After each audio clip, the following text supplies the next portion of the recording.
specialist here for the Mount Washington Observatory. You guys being right in our backyard here, I'm sure you've looked up at the mountaintop quite a bit and seen some towers, some things going on up top here. Hopefully some of you have made it to the top of Mount Washington before. But before I even get into what it is we do up here, I just want to skip right to the good stuff, which is I want to show you what the temperature is right now, because it's actually pretty cold, even for my standards up here. So I don't know, this may be hard for you guys to read. Can you actually read that? It sounds like you can. Yeah. We're at minus 20.0 degrees at the moment. And then on top of that, we're going to take a look at another chart here. This is our haze wind speed chart, which is actually it's an analog instrument that we've been using for many decades up here. So this shows 24 hours worth of wind speed, as you can kind of see on here. This actually reflects back at midnight. And if you could read the graph on here, this would show about 55 miles per hour for a wind speed right now. Up around here where you can see the higher peaks that were going toward the outside of the chart, that was about 80 miles an hour today. So far our gust for the day I think is up to about the low 80 mile per hour range.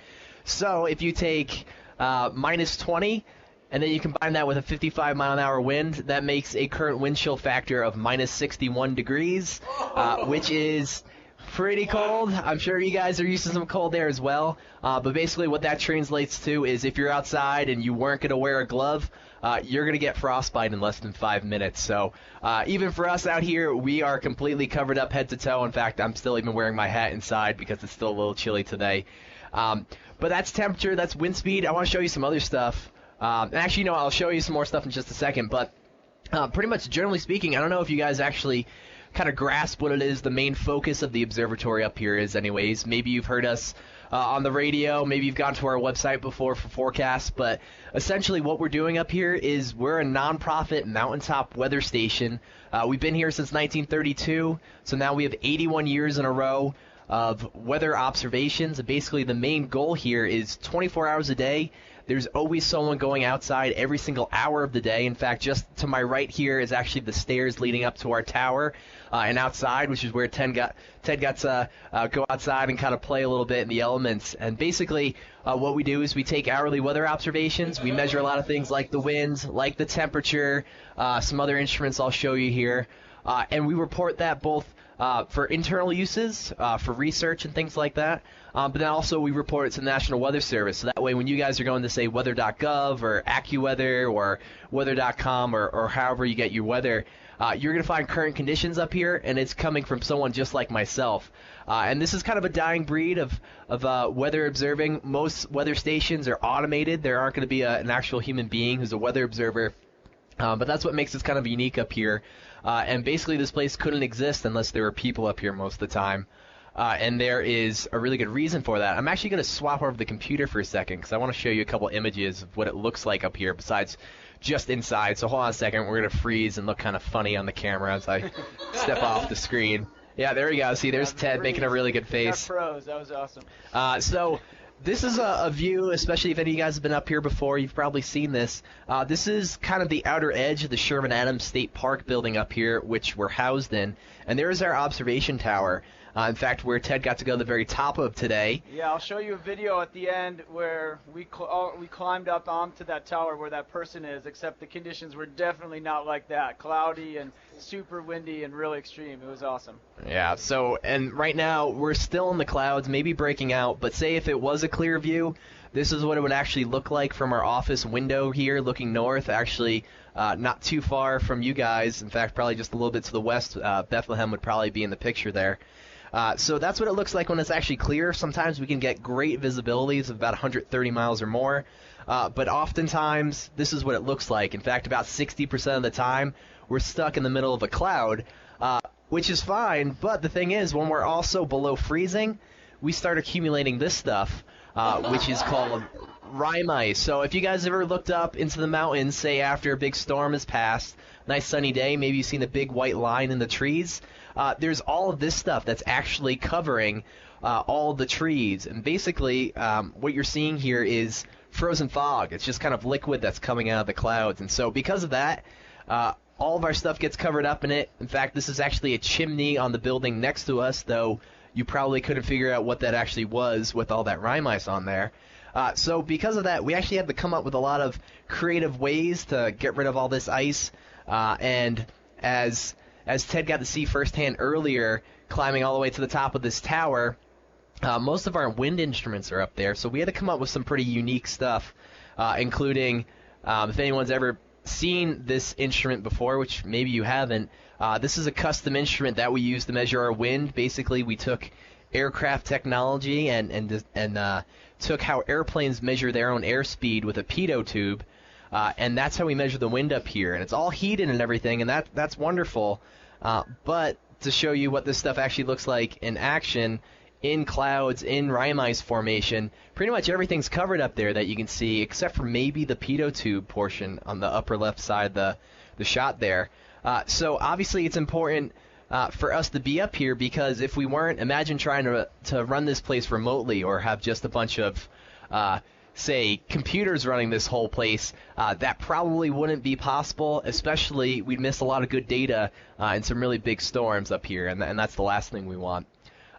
But anyways, just besides the wind and things like that, I'll kind of zoom around here and show you some interesting stuff that's behind me. I showed you the haze chart that was behind me. That looks like a pretty windy day. Well, I'll show you actually our second windiest day, the windiest day we've ever recorded on the haze chart before. This was back just in 1980, so not too long ago. We recorded a wind gust of 182 miles per hour, and in fact, you can't actually see where it is because it actually went off the chart somewhere in this area up there. And in fact, had to turn on another instrument, which is above that haze chart. Basically, it's a larger version. It's just called a Barton chart, and theoretically can measure wind speeds up to 285 miles per hour if, say, we were to get that high. Some other things we measure, as you might imagine, especially if you're into weather, would be barometric pressure. What you're looking at here is our digital barometer that we use often. Basically, we're looking at trends in the atmospheric pressure. It tells us a lot about what's going to be going on, probably right now, but also in the future. Higher pressure is great, nice sunny weather. Lower pressure, not so great. And to just kind of sneak in front of the camera for a second, this is showing millibars. You may be a little more familiar with, say, inches of mercury. You might hear a meteorologist say right now the pressure is 29.50 inches, and then they'll say if it's rising, steady, falling, anything like that. But what's really interesting to note between these two numbers is if you just look at that 23.37 number, that's actually our pressure up here on top of Mount Washington at 6,000 feet. Down below it, though, you see it's a bigger number, 29.51. That's actually if you were to take our pressure up here and bring it down to sea level.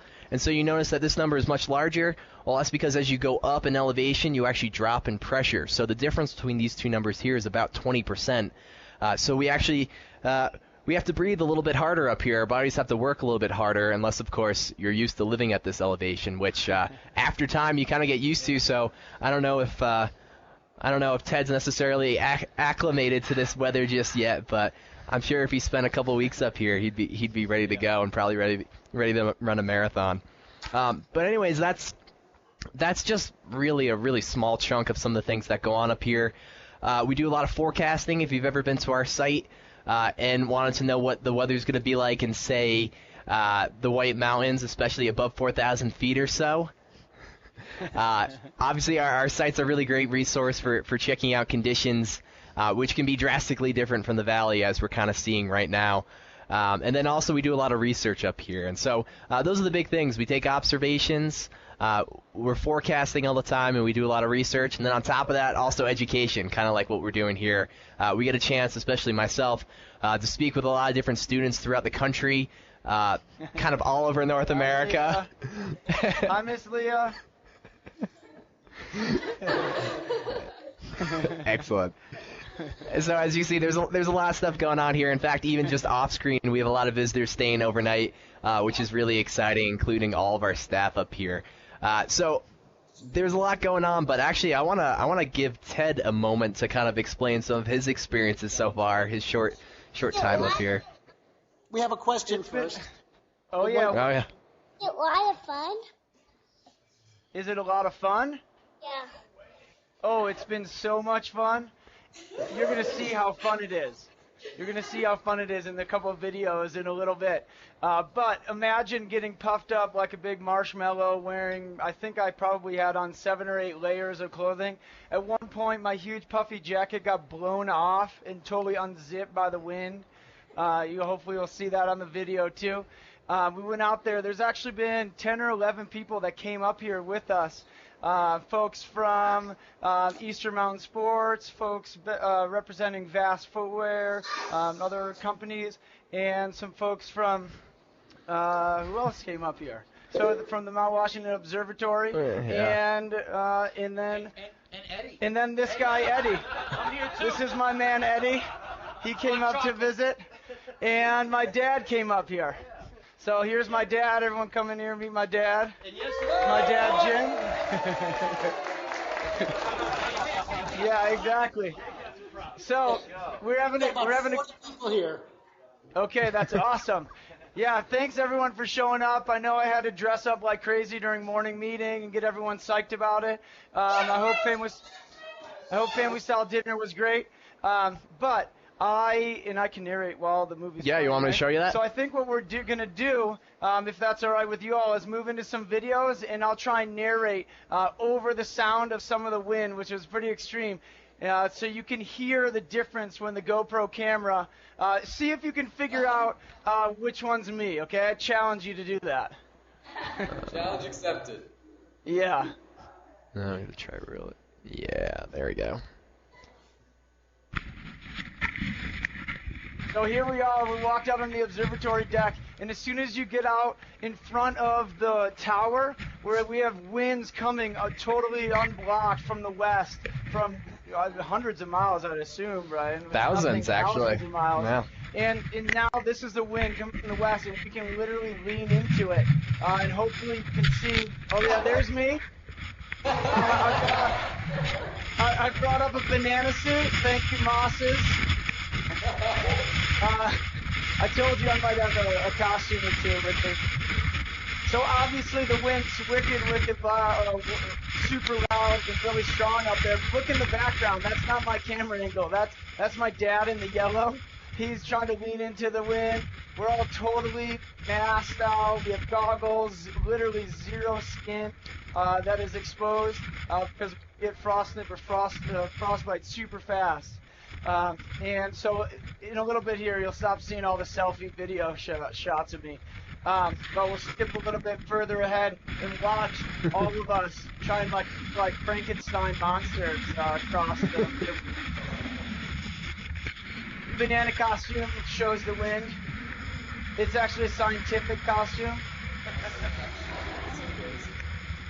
How many banana suits got moved? How many miles? 8 miles an hour. Pretty crazy. Yeah, that's true. I think I officially am the first banana on the top of Mount Washington. Definitely the first winter ascent.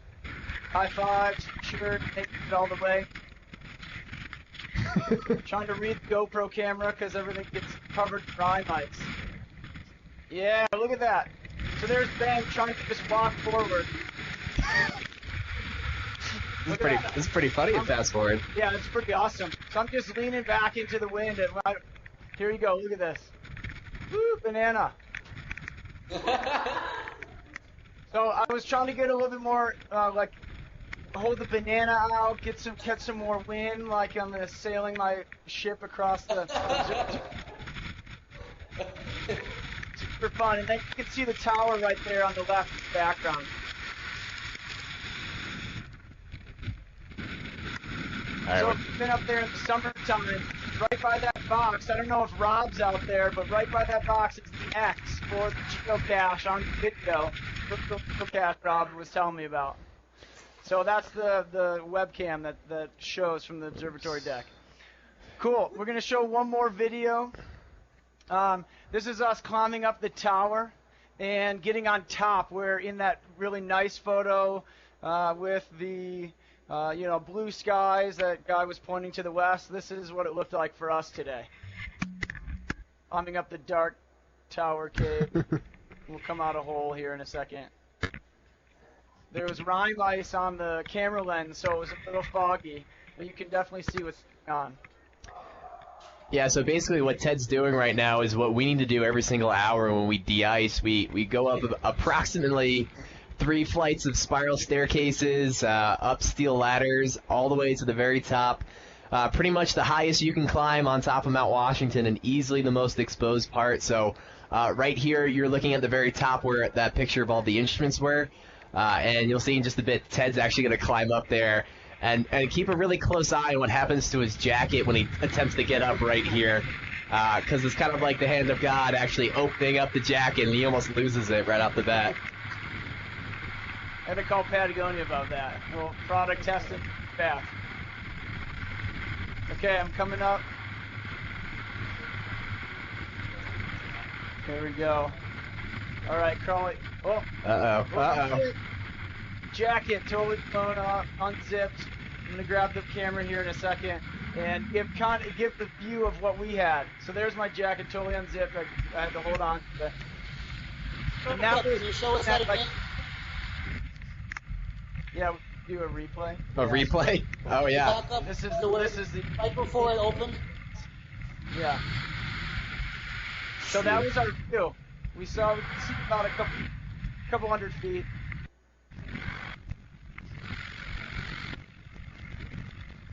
This might just take a second. The mouse is showing up very small on my screen. Uh-oh, they dropped out. Yeah, go. Well, hold on, I see. No, they just dropped out of the group. We got most of the program. We'll see if they call us back. Yeah, they should be able to call back in. And they're supposed to be Thanks. recording this whole thing too. Yeah, so this is just the bridge right there, recording a lot of the stuff. No, they dropped out for some reason, but they had the number to call back in, so hopefully they'll do that pretty quickly. Yeah, totally.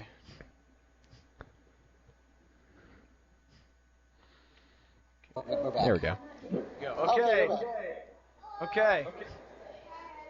Excellent, you're just in time. We just froze it right before Ted almost loses his jacket. Are you guys ready? All right, here it comes. So watch carefully. It's unzipping right there. Ripped off. Yeah, he wouldn't be the first person to have that happen to. In fact, a lot of people have actually had jackets destroyed on top of the tower. If you forget to zip up a pocket, you can pretty much kiss that pocket goodbye. It'll almost rip off your jacket in some really very, very strong winds up there.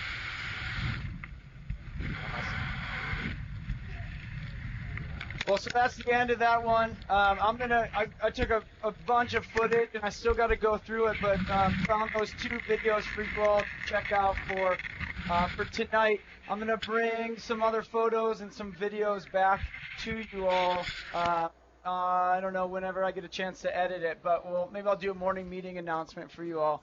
Hey, there we are again.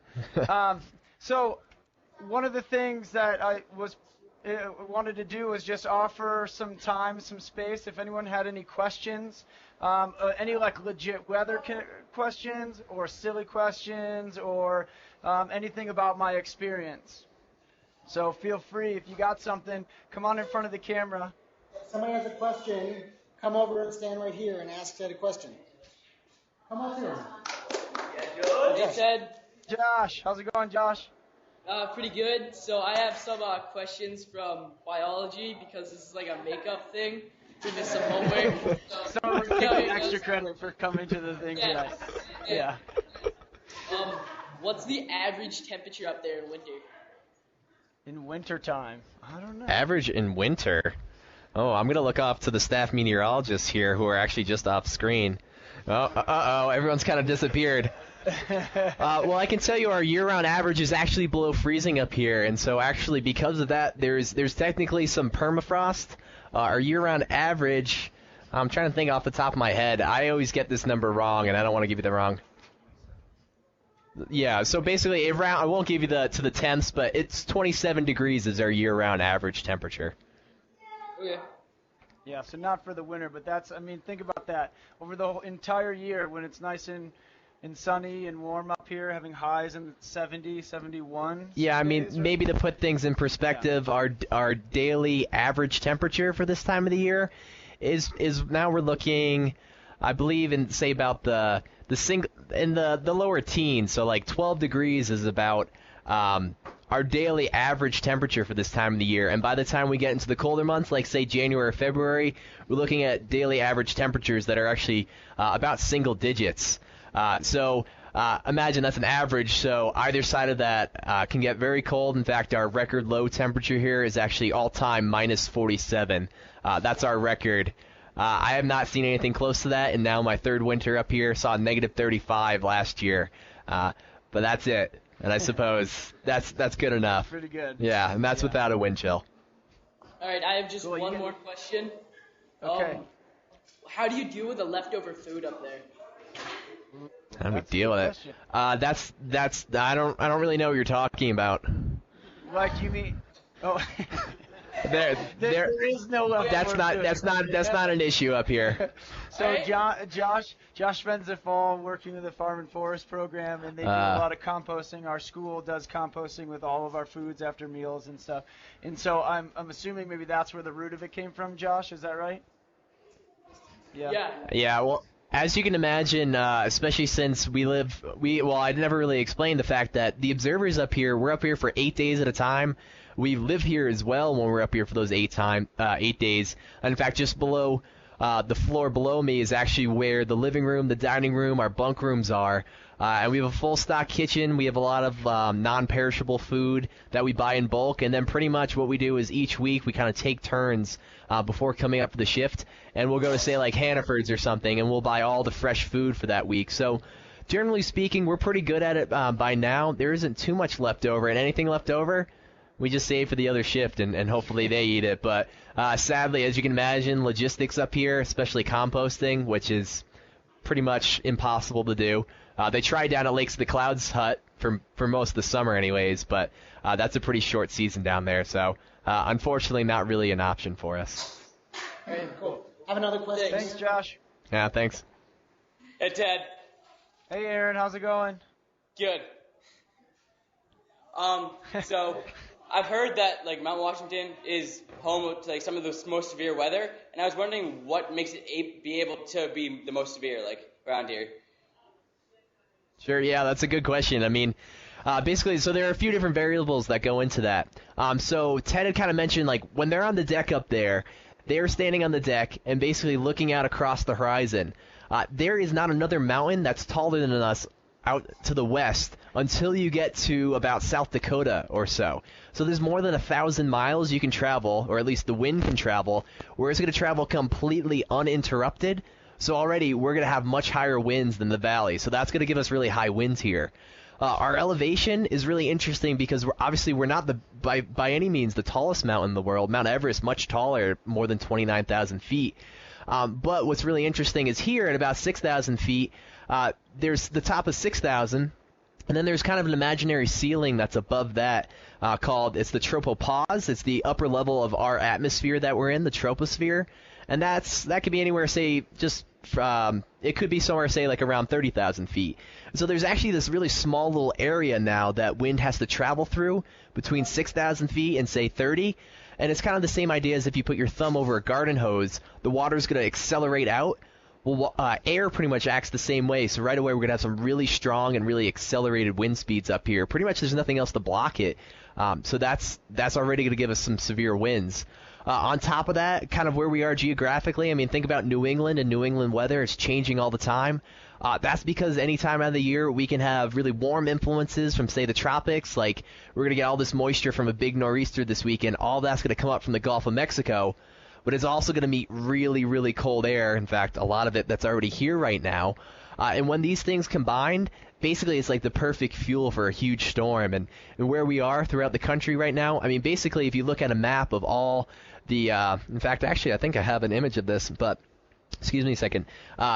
If you look at a map of major storm tracks across the country, where we are in New Hampshire and in particular in New England, we have just a ton of storms that come through. We're in a really active path for a lot of different storm tracks. And I want to see if I can actually find you that image because it tells the story much better than I can probably explain.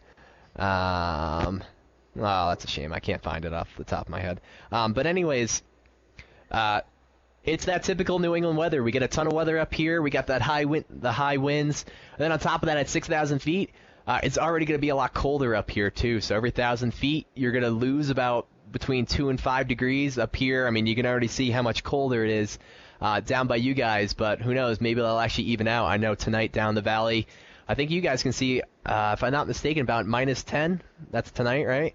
Yeah, so it's going to get pretty downright chilly there. In fact, really not much warmer than it is up here. So a lot of different variables, and that's kind of the really general answer. And I know even that was pretty long. But thanks for asking the question. Thanks, Aaron. Thank you. Yep. Please.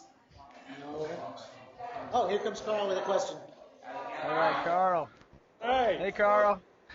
Hey, I was just wondering, with all this talk about high weather, does the wind ever die down? Is there ever a calm day on the top of Mount Washington? And don't take my answer off the air. Yeah, believe it or not, those days are a little less common up here, as you might imagine. Our year-on average is about 35 miles per hour, which is actually pretty high, considering it makes us the windiest reporting weather station in all of America here. But there are actually several days, mostly in the summer, where our wind speeds are on average much lower. Where, believe it or not, there have been a few hours, even in the past 3 years here, where we've reported completely calm winds. But those days are really quite rare. But yeah, it happens. Well, thanks, Carl. We got one more. Anybody else have one more question? Hi. Hey, Coltrane, how's it going? Good. I was wondering what kind of tools you use to get the ice that goes on everything off. Is there one upstairs that someone can grab real quick? Maybe. Yeah, we could show you. Actually, someone's actually gonna grab one right now because it's a really technical piece of equipment up here. It's pretty expensive, and you have to know that I'm kidding right now because what I'm gonna show you in about a minute, when one of my coworkers grabs it from upstairs, basically we use a big metal crowbar to hit all of the metal surfaces around all of our instruments. Because imagine if you're like Ted was today, and you're struggling to keep your goggles on, your hat, you can barely see, and you're also trying to swing something to carefully scrape off ice in 100-mile-an-hour winds. It's not easy, so we kind of just figured out that using a big metal crowbar and swinging at the metal that's not directly on our instruments works really nicely. And pretty much we haven't found a better way to de-ice things so far. And actually, oh, here it is. Here it is. Thank you very much, Sam. Here it is. Here's the tool.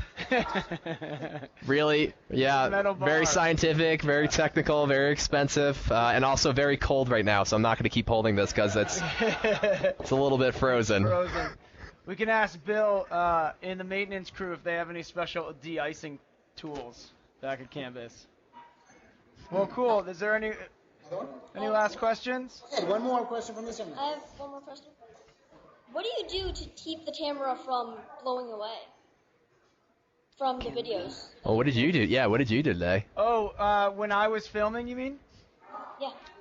Yeah, so I attached sort of like this crowbar. I had a ski pole, and some ski poles you can extend it and shorten it. And I just took the whole bottom half of the ski pole off that has the basket and the spike part, and I held on to the handle. And I took a GoPro camera, which has a bunch of different mounts, and basically I just bolted it to the end of the camera, or end of the ski pole, so when I was behind myself, I could hold it and have it looking like this.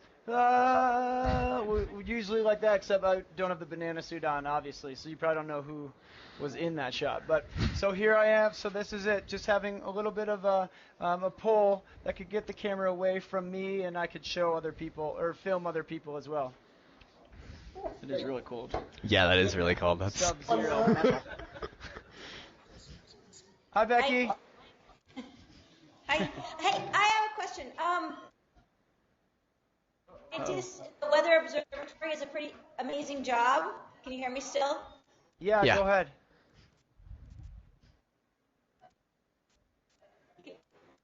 What has it got to do to get this job? Because it just seems like a pretty special job.